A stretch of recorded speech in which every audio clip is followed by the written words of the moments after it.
ఆగనిగలం ప్రజాబలం AR news 5 కి స్వాగతం. విదేశీయుడిని మోసం చేసిన ముద్దాయి అరెస్ట్. రియల్ ఎస్టేట్ వ్యాపారంలో అధిక లాభాలు వస్తాయని విదేశీయుడిని నమ్మించి 12.5 కోట్ల భూములు కొనుగోలు పేరుతో మోసం చేసిన ఘరానా మోసగాన్ని అరెస్ట్ చేసినట్లు డీఎస్పీ విజయ్ కుమార్ తెలిపారు.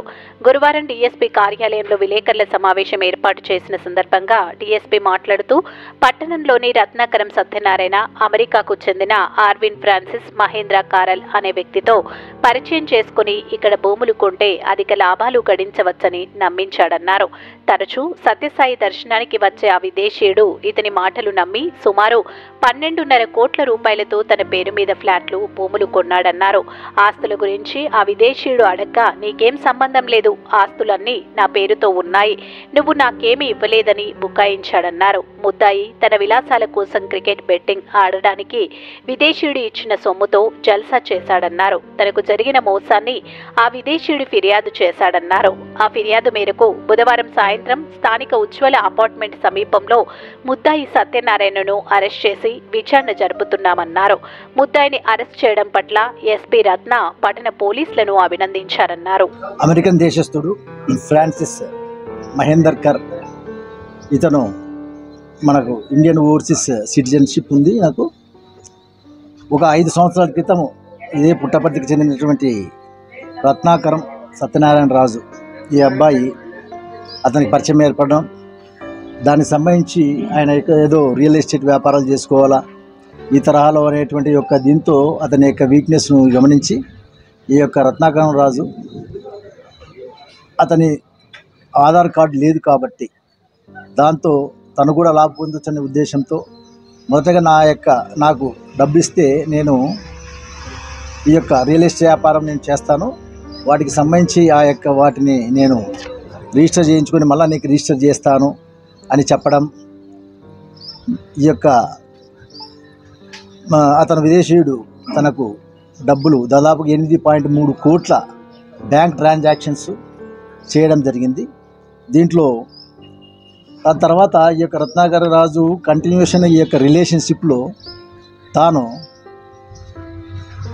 నమ్మకంతో ఇంకా ఒక 2.5 కోటి క్రికెట్ బెట్టింగ్ల కోసం, అదేవిధంగా 2 కోట్ల రూపాయలు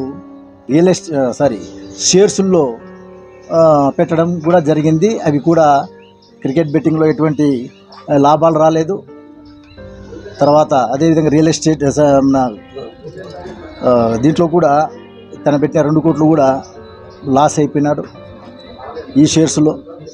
ఈ తరహాలో తనను అడిగిన తర్వాత డబ్బు అడగడం కానీ ఈ యొక్క తర్వాత తను ఏదైతే ఓవర్సీస్ ఇండియన్ సిటిజన్ తర్వాత ఆ ఆస్తుల్ని తను బదలాయించాను అని అడిగితే అతను నేను చెయ్యను అనేటువంటిది ఇది కావడము, బెదిరించడం జరిగితే దాంతో ఆయన వచ్చి కంప్లైంట్ 22వ తారీఖు ఇవ్వడము.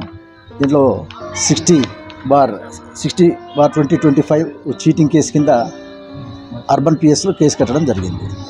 ఇందులో ఇంట్రాగేషన్ చేయడం జరిగింది. ఇతను పూర్తి ఆస్తులు సంబంధించిన విషయంలో ఒప్పుకోడు. బ్యాంక్ ట్రాన్సాక్షన్స్ ఈ యొక్క బ్యాంక్ కూడా ఇన్ఫర్మేషన్ ఇవ్వడం జరిగింది బ్యాంకులకు అన్నిటికీ.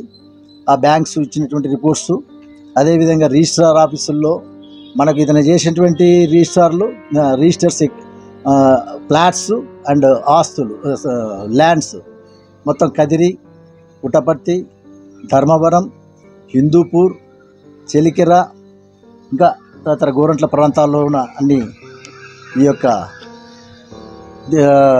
అరవింద్ ఫ్రాన్సిస్ యొక్క డబ్బుతో తీసుకున్న ఆస్తులు ఈ తరహాలో మా ఇంట్రాగేషన్లో తేయడం జరిగింది.